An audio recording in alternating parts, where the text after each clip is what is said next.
Weh, aku nak minta maaf dulu boleh tak? Eh, kenapa pula kau ni tiba-tiba minta maaf?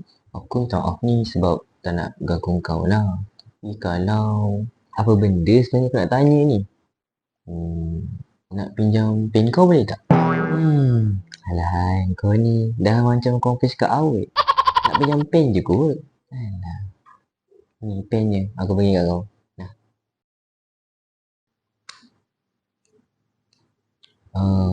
maaf cakap. Dah, kenapa pula kau ni? Pen kau ni sebenarnya dah habis ink lah. Sorry doh aku bagi pen yang dah habis ink. Nanti aku ganti yang baru Okay? Aku minta maaf ni sebab menyusahkan kau. Itulah je.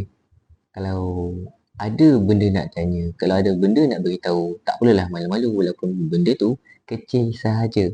Sekarang nanti jadi drama panjang pula yang kita perlu hadap.